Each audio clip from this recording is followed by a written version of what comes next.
what an incredible 3 days we've had, and this is so sad to be the last day. Amazing people, and thank you for inviting me.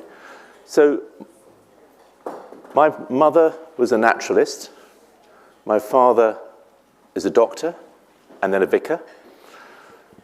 And I had a brother who was a doctor and a naturalist and loved community. And unfortunately, when I was 16, he was killed in an accident. And it was a long, long time ago. You look at me.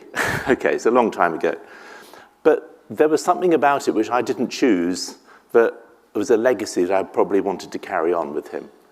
And so what I'm going to explain today is how I've linked those three things together, community, health, and nature, to try and see how we can actually make the world a better place, as we hear so many times. But it's also about how belonging weaves all the way through that. So when I first became a GP, I was in charge of the diabetes, and I couldn't get my patients to be active. They always said, yes, doctor, I'll come along and be active.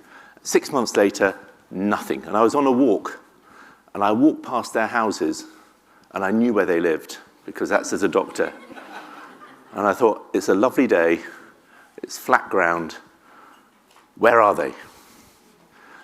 And I thought, well, let's get them all together and ask them, why weren't you out on that July evening in 1994? And they found out that the women said, we don't feel safe. And the men said, we might get lost. Can you imagine that? How difficult that was for men to say, we might get lost. But we said, if we did lead walks, would that be better? And so we set up the first health walks. And that started in Sonning Common in 1996. Almost 5, probably even 10 million people now have gone on walks. This one was the 25th anniversary of a town called Milton Keynes, where 11,000 people do these walks. It was simple. We got people together, we gave them a time, and they walk. And every week, over 3,000 to 4,000 walks take place across the UK, and they still do, and it's still growing. But it was 2/3 women, 1/3 men, always. So I thought, well, how do we get the men? So we then set up something called Green Gym, which is conservation work. And that attracted more of the men. They wanted to get their hands on to do something, but particularly men with really severe mental health problems. And they felt safe in that group. They felt safe because there was a target, there was something they were doing. And then the Green Gym took off and is still across the country. And this is just a group doing some conservation work in the city. But each of these were set up for physical activity, were set up for conservation. But what really drove it was that belonging, that group where people felt they were doing something really important. And what we learnt, and what I know as a doctor probably, is that there are only three things. It's so simple. There are only three things that human beings really want. And we've talked about this today. We've talked about, in the last 2 days, feeling safe is a fundamental for every organism, for every animal. And we are an animal. I'm sorry. We really are not any different from a snail, which we heard about last night. We're not any different from, to be honest, any animal walking around. We have to feel safe. We have to feel valued. Otherwise, we won't get our food in the pecking order. We won't get the milk from a mum if we're a little run to the litter. We have to feel valued and push ourselves forward and value ourselves. Otherwise, we won't protect ourselves. We won't feel there's value in ourselves. And of course, we have to belong. We are pack animals. Homo sapiens won the race because we coordinated and collaborated, and therefore reduced the amount of energy expended to do the same tasks that if we did it individually. And if we get that right, we get the strength and the resilience of a child going into life feeling loved and cared for and trusted, and they feel also that they're safe. And that is where we really want everyone to start from and continue. But of course, not everyone is lucky enough to have that kind of upbringing. But there are three other areas that we live in. One is the people around us, our purpose. We've heard a lot about purpose in the last 2 days. What's the meaning? Why are we here? And then the place that we live in. What's wrapped around us in the environment? How do we make that safe? How do we feel valued and belonging in that? How do we feel valued and belonging in all of those? And if you put them together on a little matrix, you get what we call a health creation. I'll talk about that a little bit later. But in that people and safe part is trust and love. That's where we really feel that part of connection. If we look at the people and being valued, it's about dignity. It's about listening to someone. It's about valuing someone. It's about the empathy and compassion and kindness. If we look at the people and belonging, it's about our tribe. We've heard so much of belonging to groups, to belonging to friends, and having that community. On the purpose, it's that agency, it's that hope, the safety of the future. For safety, if we give up hope, we don't feel safe. And faith and values are the purpose that we share with other people, and that gives us that strength. The place has to be safe and secure. There should be sanctuaries for all of us to be able to go to where we feel really in a happy place and a safety. So when life gets difficult, and life is full of adversity, always, that's how it defines life, constant adversity. So we need that place to recharge. And then that rootedness and culture in that belonging to a place. And I think that's coming through a lot in the last few days about belonging. And finally, nature.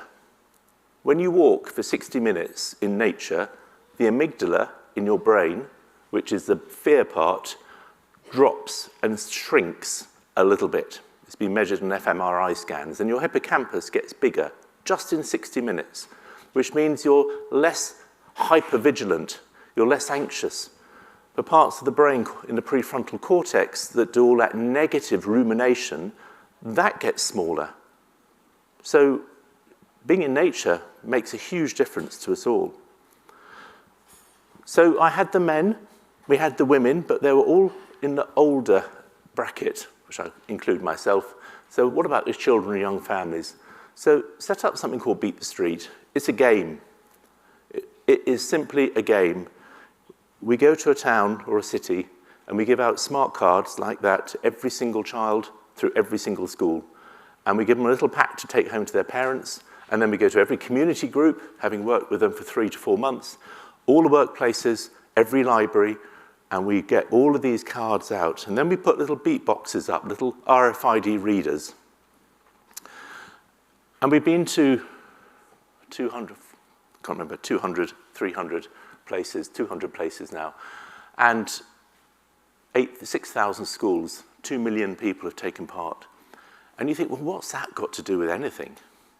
You're getting these little cards, you've got a grey box, you're going around. That's in Salford at this very moment, where we've got 17,500 people playing. And when 17,500 people are going out and about, the place changes. People feel safe. They're going to places they didn't go to before. They're going to places and people and meeting with them.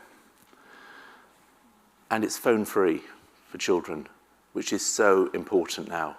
We have to get children off their phones and the notifications, and we make sure the adults try it, because the children say to the parents, don't do this on the phone. We can. We've got an app that does it.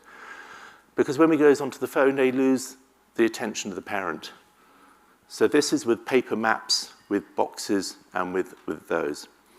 And then we can do other things, and magic happens when you've got people out. So the points now become trees. So suddenly in Burnley, it becomes an outdoor town by the council after Beat the Street, 2,500 trees. But it's not the trees, it's the planting of the trees was done by the players who did it. So all the school children went out and planted those 2,500 trees, and that was their legacy. And that every single game has something similar. And then we look at that matrix and we ask questions. And we look at the questions and we're trying to find out, do you belong? Do you feel safe? Do you feel valued? Do you feel this is a good place to bring up children? And then we can look at hotspots of where there's a real problem. So these are players with low health creation index. They've got low nature connection, which we measured, and they're inactive. And we can go to those roads and understand what is it? What are the assets we can build in that road? Because we know where the deficits are. And often they've got strong friendships, strong community, but they really hate the place they live in. They really hate it. But we can map it all out because there's so many people playing and they're giving us all their data. And as we said, we have to be really respectful of that data that comes through. So why is a doctor all this important? Well, we are creating health. That's very different from prevention. Prevention is all about lack of disease. I don't want to grow up not to have diabetes. That'd be a good thing to have. I don't want to have diabetes, but that's not my destiny. That's not what I'll put on my epitaph. I made it, and I didn't have diabetes. I didn't have mental health, and I didn't have hypertension or high cholesterol. I absolutely made it. No, I had a great life. I had my family. I had my enjoyment of life and being outdoors and being nature and exploring and learning. That's what I want. That's health creation, and it acts as a resilience. And it's all about being safe, valuing, and belong. And if we go away from that safety, our body tries to draw us back again. If you're dehydrated, you'll have thirst that brings you back to water. If you're hungry, you have hunger that brings you back to having food. If you're cold, you shiver to bring you back to the right temperature. If you don't feel safe, valued, and belong, all your emotions change to bring you back to safety, to value, and to belong. And that takes up energy, and that's called the adrenaline and the cortisol.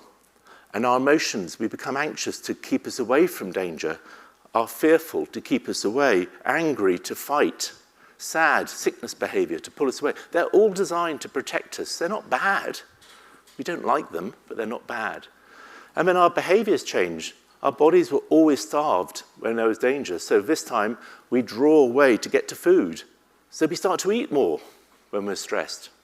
There's a part in the hypothalamus, and it switches off the motivation to be active. Why waste energy in a gym? Good question. But that's why it's so difficult. And then we come down to the treatment and damaged cells and everything. And if we look here, we can see here that actually when you have a woman who's in a deprived area, who's got a low health creation index, look at the drift away from the average. Those kind of orange dots are the distance away from everyone else. Their bodies are screaming to bring them back to safety, to bring them up to value. That takes up lots of energy, and that starts to damage all the cells, and therefore they'll get the diseases, they'll get the mental health problems. So what we've got to do is try and bring them back into line to where everything, all of us, and we look at diabetes, we look at mental health, we'll find all of that. So it's quite simple. Belonging is part of feeling safe and feeling valued. And that's where we have to try and get everybody from a child when they're born, even prenatal, all the way through the life course to the end. And everything we've heard today, from the big lunches for warm places and all the other amazing schemes, are all doing that. And that's why I think with the scale and the people in this room, we've got such an exciting journey. And I think, as Kim said, she said about her father, I said, I hope Edward, my brother, will be proud of what I've done. Thank you.